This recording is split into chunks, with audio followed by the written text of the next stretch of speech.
Hello my dear students, आज हम class 11th का chapter 1 some basic concept of chemistry discuss करेंगे। इसमें हम लेक्चर फर्स्ट करेंगे some basic concept of chemistry का। लगभग इस पूरे चैप्टर में हमारे 10 से 15 लेक्चर जाएंगे और आप कोई भी लेक्चर बीच में ब्रेक मत कीजिएगा कि किसी लेक्चर को आप छोड़ दें, तो आपकी अंडरस्टैंडिंग नहीं हो पाएगी इस चैप्टर में, अच्छे से समझ में नहीं आएगा आपको ये चैप्टर। तो देखिए, पहला हमारा lecture some basic concept of chemistry में हम क्या पढ़ रहे हैं, इधर ध्यान से देखिए। सबसे पहली हेडिंग आती है साइंस क्या होता है। साइंस होता है the systematic knowledge based on observation, experimentation and reasoning. मतलब सिस्टमैटिक नॉलेज होती है जो किस पर बेस्ड होती है, ऑब्जर्वेशन पर, एक्सपेरिमेंटेशन पर और किस पर, रीजनिंग पर बेस्ड होती है। दूसरा देखिए, मैं इसमें आपको क्या पढ़ा रहा हूं, केमिस्ट्री सब्जेक्ट पढ़ा रहा हूं, तो हम क्या पढ़ेंगे, केमिस्ट्री पढ़ेंगे। तो इस जगह केमिस्ट्री क्या होती है, the branch of science in which we study about substance and their properties, structure, transformation is called chemistry। मतलब वो साइंस की ब्रांच जिसमें हम क्या पढ़ते हैं, सब्सटेंस की प्रॉपर्टीज को पढ़ते हैं, स्ट्रक्चर को पढ़ते हैं और ट्रांसफॉर्मेशन पढ़ते हैं, उसी को हम क्या बोलते हैं, केमिस्ट्री बोलते हैं। ये बहुत ही बेसिक्स हैं इसके, याद रखना कि लिखना मत साथ के साथ। जब मैं आपको प्रॉपर पूरा लेक्चर में बता दूं तब आप लिखना स्टार्ट करिएगा। अब मैंने आपको ये चीज बता दी है तो अब आप वीडियो को पॉज करो और लिखो, लेकिन साथ के साथ मत लिखना कि मैं समझाते जा रहा हूं और आप लिखते जाओ, ऐसे नहीं लिखना, ठीक है ना। उम्मीद करता हूं कि आपने लिख लिया होगा। अब देखिए, इसमें आ रहा है हमारा कैलकुलेशन ऑफ मॉलिक्यूलर मास, कि मॉलिक्यूलर मास कैसे निकालते हैं। पेन डाउन करो और ध्यान से बिल्कुल इधर देखो कि मॉलिक्यूलर मास किस तरीके से निकाला जाता है, ठीक है। अब इधर आप ध्यान से देखो कि हाइड्रोजन है कितने, दो, और हाइड्रोजन का मॉलिक्यूलर मास कितना होता है, एक, प्लस ऑक्सीजन, ऑक्सीजन कितना है, एक, और ऑक्सीजन का मॉलिक्यूलर मास कितना होता है, 16। तो ये कितना हो लेगा, 18 ग्राम हो लेगा। कितना हो लेगा, 18 ग्राम ये हमारा हो लेगा। अब इस जगह ये बताइए कि इस जगह कार्बन कितने हैं, कार्बन है एक, और कार्बन का मास कितना होता है, 12, और ऑक्सीजन कितनी है, दो, ऑक्सीजन का मास कितना होता है, 16। तो इस जगह 1 × 12 करूंगा तो 12 हो लेगा, और इस जगह 2 × 16 करूंगा तो 32 हो लेगा। तो कितना हो लेगा, ये 44 ग्राम हमारा इसका मास हो लेगा। अब अगर मैं इस जगह C6H12O6, इसका नाम क्या होता है, इसका नाम होता है ग्लूकोज, लिख लो। C6H12O6 का नाम क्या होता है, ग्लूकोज होता है। क्या होता है, ग्लूकोज। अब इस जगह ध्यान से देखिए कि इस जगह कार्बन कितनी है, 6 कार्बन, और कार्बन का कितना होता है, 12, प्लस हाइड्रोजन कितनी है, 12, और हाइड्रोजन का कितना होता है, एक, ऑक्सीजन कितनी है, 6, और ऑक्सीजन का कितना होता है, 16। तो इसको जब मैं टोटल करूंगा तो इसका कितना आएगा, 180 ग्राम आ लेगा। कितना आ लेगा, 180 ग्राम। बोलिए, बात समझ में आ रही है कि नहीं आ रही। उम्मीद करता हूं कि समझ में आ रहा होगा और आप लिख नहीं रहे होंगे साथ के साथ।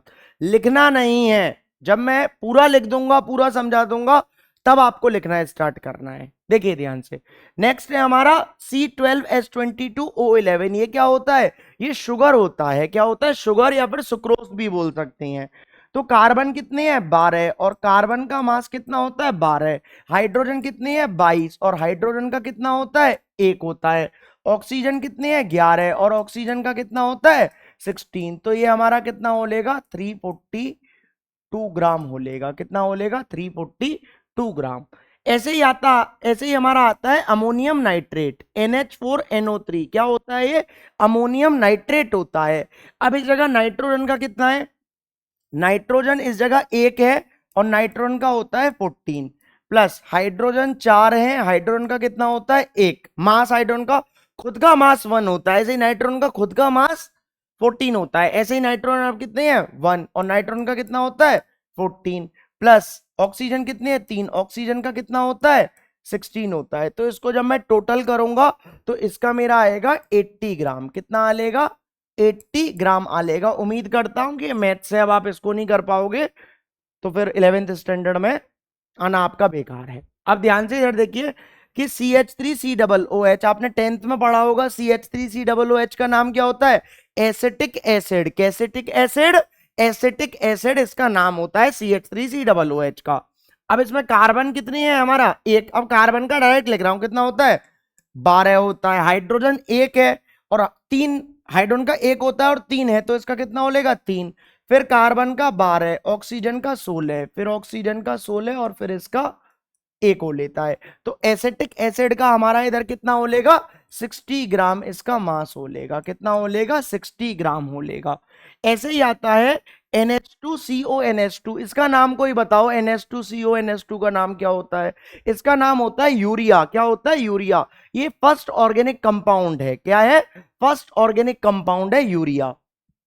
अब आप ध्यान से देखिए, नाइट्रोजन है, नाइट्रोजन का कितना होता है 14, हाइड्रोजन का 2 हो लेगा इस जगह, कार्बन का 12, फिर 16, फिर नाइट्रोजन का 14 और फिर हाइड्रोजन का 2 हो लेगा। तो इस जगह यूरिया का जब मैं सॉल्व करूंगा तो यूरिया का कितना आएगा 60 ग्राम आएगा। कितना आएगा 60 ग्राम आएगा सॉल्व होकर। बोलिए इतनी बात समझ में आ रही है कि नहीं आ रही? नेक्स्ट है हमारा H2SO4 कि हाइड्रोजन का कितना होता है 1, लेकिन 2 है तो कितना हो लेगा 2। सल्फर का कितना होता है 32 और ऑक्सीजन का कितना होता है 16, और 16 इंटू 4 कितना होगा 64। तो इसका टोटल हमारा हो लेगा 98 ग्राम। कितना हो लेगा 98 ग्राम इसका हो लेगा। बोलिए बात समझ में आ रही है कि नहीं आ रही? क्लियर है कि नहीं है? उम्मीद करता हूं कि ये समझ में आपको आ रहा होगा। ऐसे ही इसका नाम बताओ क्या होता है Na2CO3.10H2। 10th क्लास में आपने पढ़ रखा होगा, बहुत ही फेमस है Na2CO3.10H2। क्या होता है? ये होता है वॉशिंग सोडा, नॉट अब्दुल वाला सोडा। कौन सा होता है?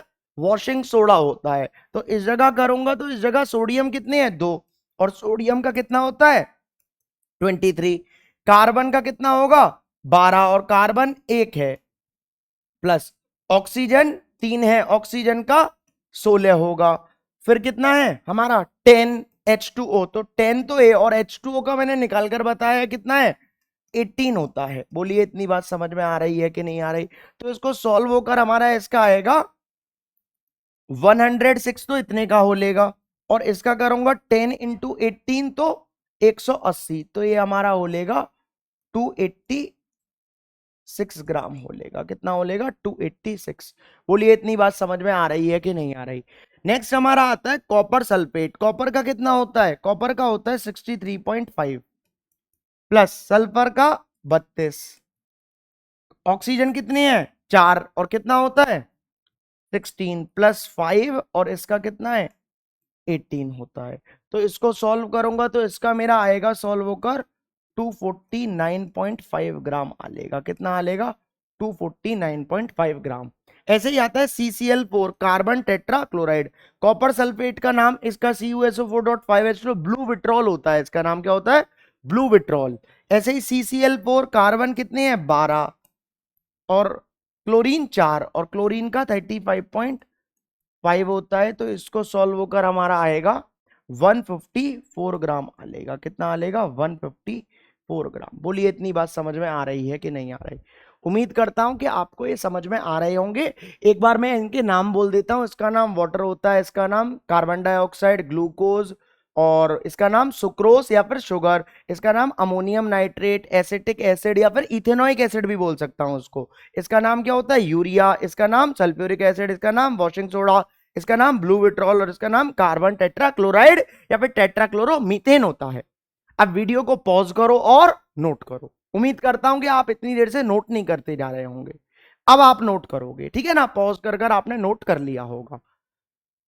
देखो, जो पढ़ाई करनी होती है हमको ये एकदम सिस्टमेटिक तरीके से करनी होती है। जैसा मैं इधर आपको बोल रहा हूं, अगर आप वैसे बात को मानना ही हो तो आपके लिए बहुत बेनिफिशियल रहेगा। अगर आप जिस तरीके से मैं आपको बता रहा हूं, अगर आपने मेरी बात नहीं मानी तो आपको नहीं आएगा समझ में। एज इट इज है ये ऑफलाइन जैसा ही, लेकिन फर्क और अंतर सिर्फ इतना है इसमें कि आपके पास नहीं हूं मैं, पास होऊंगा तो आपको रोक दूंगा। अभी मैं बस आपको समझा सकता हूं कि आपको साथ के साथ नोट नहीं करना। टाइम दे रहा हूं, बोर्ड से एकदम साइड हो जाता हूं, तब आप नोट करिए वीडियो को पॉज कर। लेकिन समझने के टाइम पर एकदम आप चीजों को समझिए। अगर आप समझोगे नहीं तो चीजें नहीं आएंगी। अब ये भी नहीं है कि आपने वीडियो देख ली, सब कुछ नोट कर लिया, हो गया, नहीं। इसके बाद भी आपको क्या करना है कि पूरा लेक्चर कंप्लीट होने के बाद, कॉपी में नोट्स बनाने के बाद, आपको ये खुद अपने हाथ से बिना देखे करनी है। एक बार आप ट्राई करना कि जैसे कि इस जगह एसिटिक एसिड है, इसका मास खुद निकालना, मॉलिक्यूलर मास निकाल पा रहे हो कि नहीं निकाल पा रहे हो। बहुत बेसिक्स है, लेकिन अगर आप ये नहीं सीखे तो इस चैप्टर में जो 5वें 6वें लेक्चर में जो चीजें आएंगी वो आप नहीं सीख सकते हो। अभी आपको ये इजी लग रही है, बाद में ये चीज टफ हो लेंगी। ठीक है ना? उम्मीद करता हूं कि आप बात को मानोगे। अब इस जगह आप ध्यान से देखिए क्या आता है, परसेंटेज कंपोजिशन आता है। वेरी इंपॉर्टेंट है, एक क्वेश्चन इसमें आ जाएगा, लास्ट में वो क्वेश्चन करवाऊंगा मैं। तो वो क्वेश्चन मोस्ट इंपॉर्टेंट है, आता ही आता है पेपर में।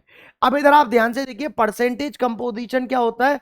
Percentage composition of a component is the mass of that component in 100 gram of substance. मतलब परसेंटेज कंपोजिशन का फॉर्मूला क्या बोलेगा? मास ऑफ कंपोनेंट की, कंपोनेंट का मास कितना है upon molecular mass of substance और इनटू 100 बोलेगा। क्या बोलेगा? इनटू 100। इस फॉर्मूले को याद रख लेना, मोस्ट इंपॉर्टेंट फॉर्मूला है। आइए हम इस पर न्यूमेरिकल्स देखते हैं कि न्यूमेरिकल्स किस टाइप्स के मिलेंगे। देखिए, तो पहला न्यूमेरिकल है find the percentage composition of hydrogen and oxygen in water.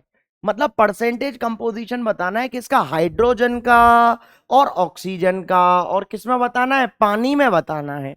तो ध्यान से आप इधर देखिए, अगर इस जगह में मॉलिक्यूलर मास ऑफ वाटर अगर मैं निकालूं तो इस जगह हाइड्रोजन कितने हैं? दो। और एक हाइड्रोजन का एक होता है, तो दो हाइड्रोजन का दो। और ऑक्सीजन कितने हैं? 16। तो टोटल कितना हो लेगा इसका?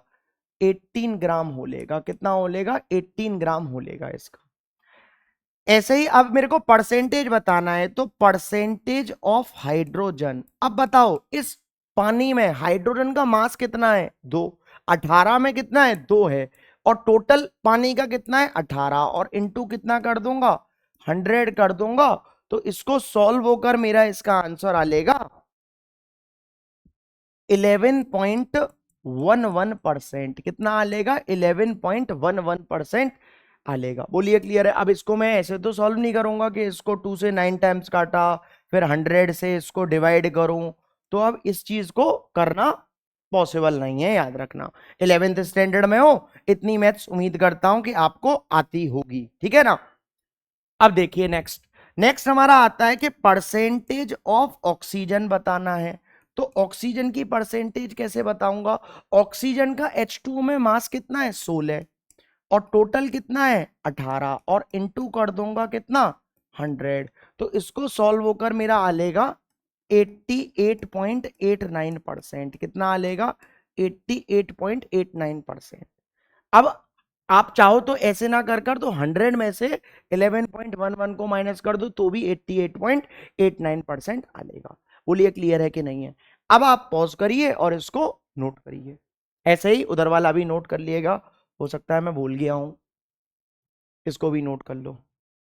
ठीक है, ये भी आपने कर लिया होगा। अब इसके बाद नेक्स्ट न्यूमेरिकल देखिए। नेक्स्ट न्यूमेरिकल है हमारा calculate the percentage of nitrogen in ammonium nitrate. अब अमोनियम नाइट्रेट, मैंने अभी अभी आपको अमोनियम नाइट्रेट का मॉलिक्यूलर मास तो निकलवाया है। अमोनियम नाइट्रेट का मॉलिक्यूलर मास कितना होता है? 80 ग्राम होता है। कितना होता है? 80 ग्राम होता है अमोनियम नाइट्रेट का मॉलिक्यूलर मास। तो इस जगह आप ध्यान से देखिए, किसका पूछ रहा है? वो नाइट्रोजन का पूछ रहा है। बहुत ईजी है ये तो सबसे पहले मैं क्या करूंगा? मॉलिक्यूलर मास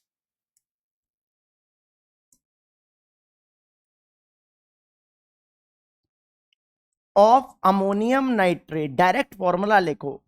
अगर आपको केमिस्ट्री 11th स्टैंडर्ड में बढ़िया करनी है, तो जैसे अमोनियम नाइट्रेट बोल रहा हूं, तो अब अमोनियम नाइट्रेट की स्पेलिंग मत लिखने लग जाना। एक बार बता दिया फॉर्मूला, अब हमेशा इसको लिखो। कभी भी एसिटिक एसिड बोलूं तो CH3COOH लिखो।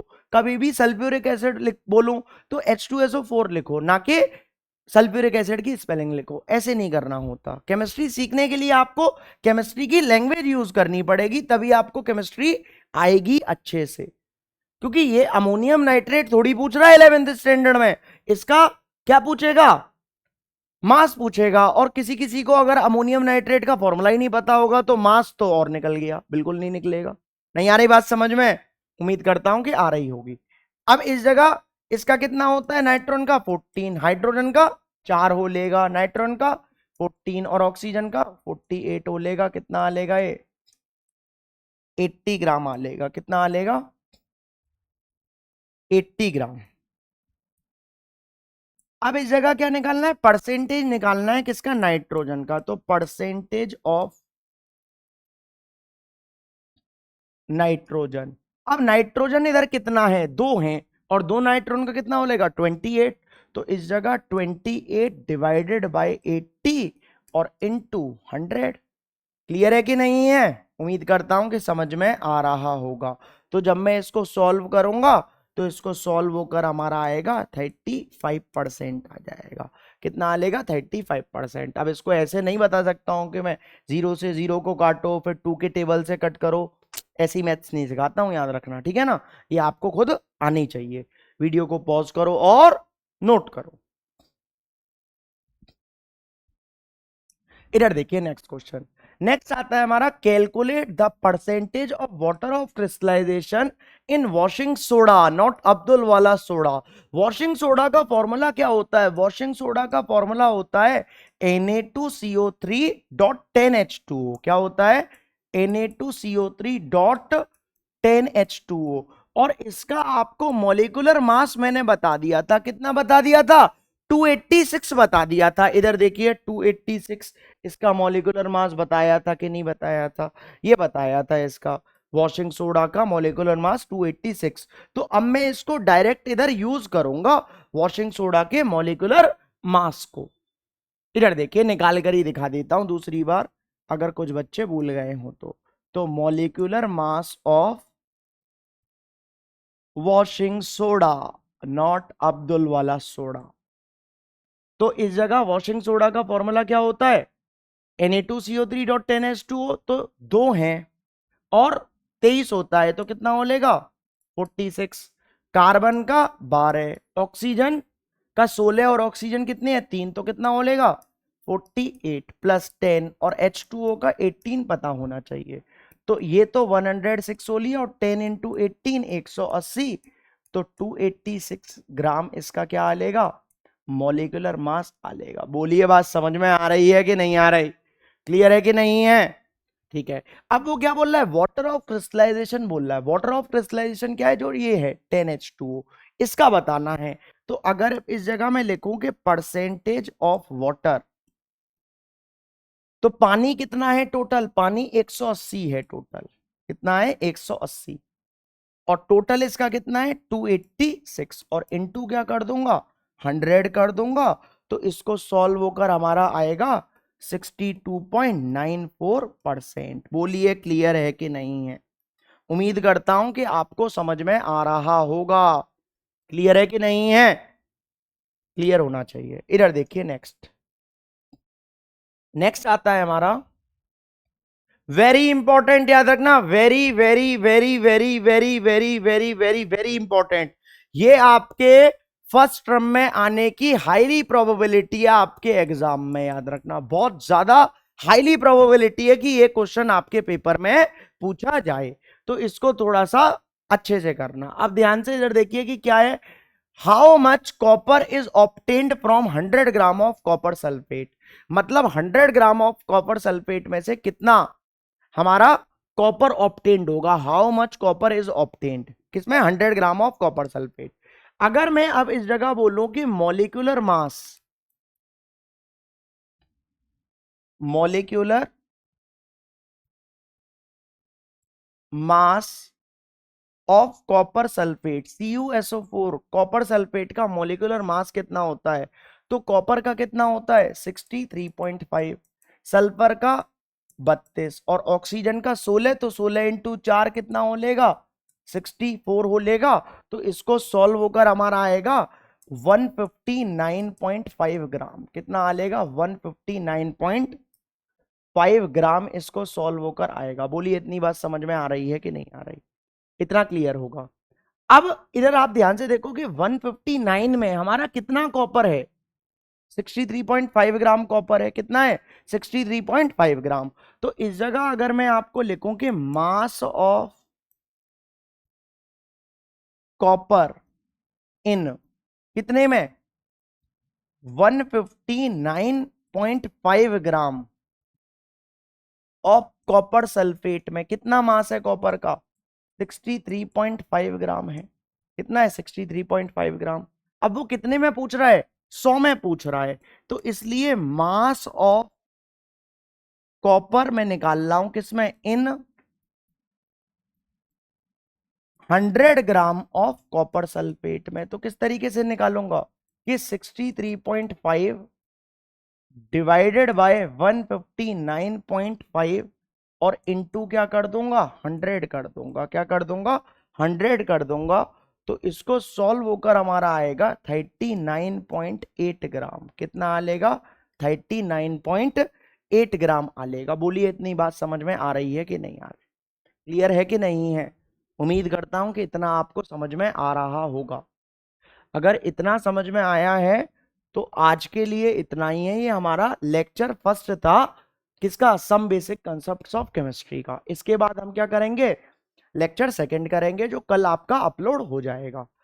तो इसको आप अच्छे से करना, देखने के बाद इसको क्या करना, एक बार फिर से अपने आप करना, इन न्यूमेरिकल्स को जरूर प्रैक्टिस करना, स्पेशली लास्ट वाला। और सारे कर लो तो ज्यादा बेटर है, आपका कंसेप्ट बहुत अच्छे से बिल्डअप हो लेगा, ठीक है ना।